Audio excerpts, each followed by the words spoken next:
Hey, geometers. Okay, last video for 7-4. I wasn't going to do it, and then I thought, you know what? We really should be practicing our coordinate planes and graphing because it's only going to help us in the future.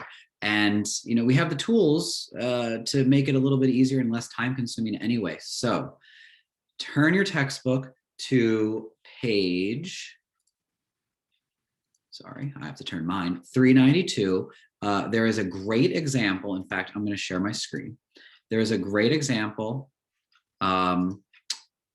here for example 6, and we're going to do number 8 together. Now, I want to remind you with the Student Dynamic ebook, as long as you have a little cursor, so if you zoom in, you got to choose the cursor, but you can play a video and learn one way to do this. Now, in a normal classroom, you're probably going to be drawing this out. I suggest you practice drawing, but we're going to do it in GeoGebra for a few reasons. One, we know that my handwriting's not so great, and I want to make sure that it's very clear. So I already put the points and connected the dots. You should do the same for this parallelogram PQRS with vertices. Here we go. And we need to give all the names that apply. Is it a rectangle and or a rhombus and or a square? All right. So here we go. Obviously, I have different letters here. I just want to move this around. So I also chose a pen at the bottom. Now, keep in mind, if you don't have this done yet, you need to pause the video and do this with me. Okay. Now, I'm pretty sure that the book down here tells us it's a parallelogram. So we can assume now that opposite sides are parallel. And if we don't want to assume,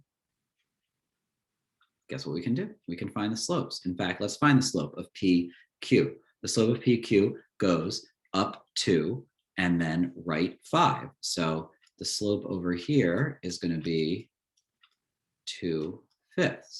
All right. Okay, so slope, right? Let's do SR, up 2, right 5. So the slope for SR is also 2/5. Is this ringing a bell from Algebra 1 or before? What about QR? We have to go down 5 and then right 2. So down 5 and then to the right though is positive, so over 2. So our slope here is -5/2. Let's see, let's just make sure. PS, we have to go down 5, right 2. So the slope here is as well, -5/2. Ooh, okay, now that I did that though, what am I noticing about, sorry, I'm just trying to see if I can actually change colors, but I probably can. I just don't feel like finding it right now. What am I noticing about these slopes? Oh, wait, this is 2/5, and this is -5/2. So I'm looking for two words right now. Are they opposite reciprocals? Remember that? Opposite reciprocals. Are the signs opposite? That means one's positive, one's negative. Yes. Are they reciprocals of each other? 2/5. If we take the reciprocal, do we get 5/2? Yes, we do. Work backwards. Is the opposite of a negative a positive? Yep, positive's right there. Is the reciprocal of 5/2 2/5? Yes, it is, which means we now know that these are all right angles. Okay, so all of these lines are opposite, their slopes are opposite reciprocals, which means they are all right angles. Now, the distance matters. Now, of course, there's the distance formula where you take the square root of the difference of the x's squared plus the difference of the y squared. But in class the other day, didn't we make, and if you didn't do this with me, now's the time, let's make little triangles, right? The distance formula is just the Pythagorean theorem in a more algebraic way. Oopsies. So in fact, let me go back and try to make this a little nicer. Could delete that. There we go. So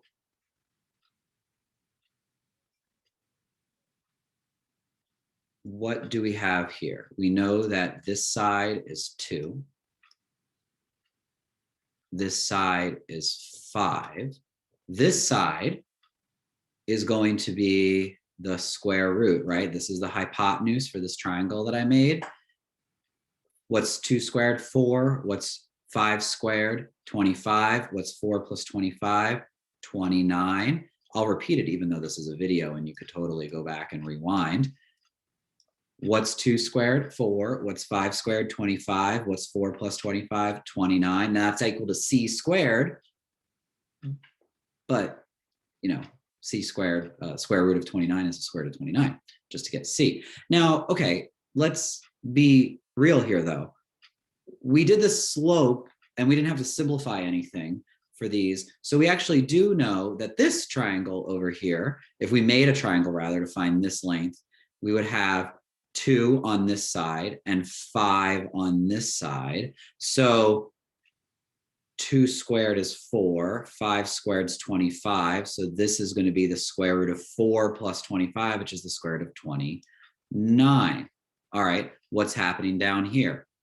2, 5, square root of 2 squared plus 5 squared, square root of 29. And then, of course, what do we have over here? Well, of course, we have square root of 29. So what could we say about every side? Every side, I'm just trying to find a nice place to write my little congruent line. Every side is congruent. So wait a second. Every side is congruent. Answer 1. We know it's a rhombus. Remember, it told us to list all, not be specific. It's a rhombus. Every angle is 90 degrees. So we know it is a rectangle.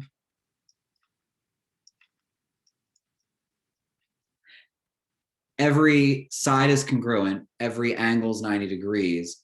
We know that it's a square. So list all the things it is from the vocab they gave us. There we go. So you're going to have practice problems with this as well.